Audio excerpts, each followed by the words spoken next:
ایک بزرگ تھے، یہ نہر کنارے وضو کر رہے تھے تو کئی دنوں کے فاقے تھے۔ کیا دیکھا کہ پانی کی سطح پر بہتا ہوا ایک خوش نما سیب آیا تو اشتہاق غالب ہوئی، اس کو پکڑا اور کھا لیا۔ جب کھا چکے تو پھر خیال آیا یہ تو میرا تھا ہی نہیں، یہ تو مال لقطہ تھا، تو میں نے اس کو کھا لیا، اب اس کا مالک کیسے ملے؟ جس سمت سے پانی آ رہا تھا اس سمت سفر شروع کر دیا۔ کئی دنوں کی مسافت کے بعد دیکھا کہ ایک باغ ہے جس کی شاخیں اس پانی کی طرف لٹک رہی ہیں۔ سمجھ گئے کہ یہیں سے گرا ہوگا اور میں نے کھا لیا۔ خیر باغ میں پہنچے، مالک سے ملے، کہا کہ یوں میں نے ایک سیب کھا لیا ہے اور میرا غالب گمان یہ ہے کہ اس باغ کا وہ سیب تھا، تو میں معافی مانگنے آیا ہوں، یا پھر بتائیں کہ اس کا ہرجانہ کیا ہوگا۔ جب مالک باغ نے یہ بات سنی، وہ بھی صاحب نظر تھے، سمجھ گئے یہ تو کوئی در یگانہ ہے، یہ تو کوئی گوہر یکتا ہے، تو تیور بدل لیے۔ کہا ایسے تو نہیں معافی ملے گی۔ کہا حضرت کیسے ملے گی؟ کہا 12 سال تک میرے باغ کی گوڈی کرنا پڑے گی۔ اللہ اکبر، اور ایک شرط اس کے علاوہ ہوگی۔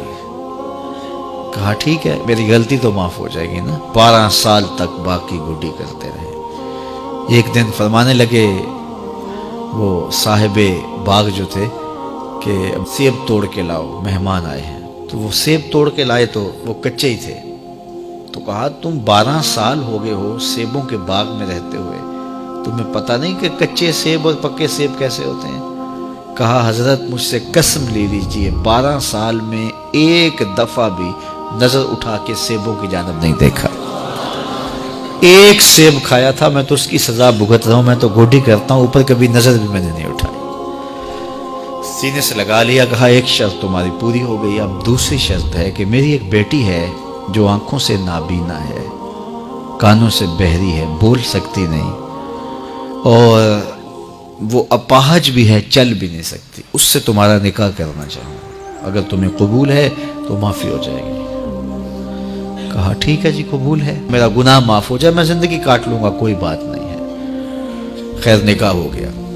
کہا کہ یہ کمرہ ہے، یہاں آپ کی زوجہ آپ کی منتظر ہے۔ جب وہاں گئے تو ایک خوبرو دوشیزہ منتظر تھی، تو فوراً پلٹے کہ میں غلطی سے کسی اور کمرے میں آ گیا ہوں۔ پلٹتے ہوئے دروازے کی چوگاٹ سے سر پھٹ گیا، خون بہنے لگا۔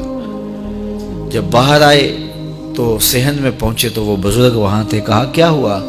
کہ حضرت ایک غلطی کی سزا اتنی کاٹی، اب کہیں دوسری غلطی نہ ہو جائے، وہ تو کوئی اور ہے خاتون۔ کہا وہی تمہاری زوجہ ہے۔ تمہیں بتاؤں کہ وہ بہری کیوں ہے؟ آج تک اس نے غیر محرم کی آواز نہیں سنی۔ تمہیں بتاؤں کہ وہ بول کیوں نہیں سکتی؟ آج تک اس نے غیر محرم سے کلام نہیں کیا۔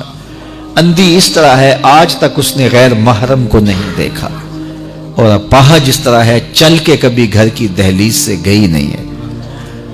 تو اس خاتون کا جب نکاح ہوا اور پھر ان سے اللہ نے ان کو ایک بچہ دیا جس کا نام ہے الشیخ عبد القادر جیلانی۔ جب ماں باپ اس طرح کے ہوں تو بیٹے اس طرح کے ہی ہوتے ہیں۔ باپ کا لقمہ پاک اور ماں اپنی آبرو کی کیسی محافظہ، پھر در یگانہ اور گوہر یکتا جو پیدا ہوتا ہے وہ دین کی احیاء کرنے والا ہے، دین کی مردہ قدروں کو نئی زندگی دینے والا ہے۔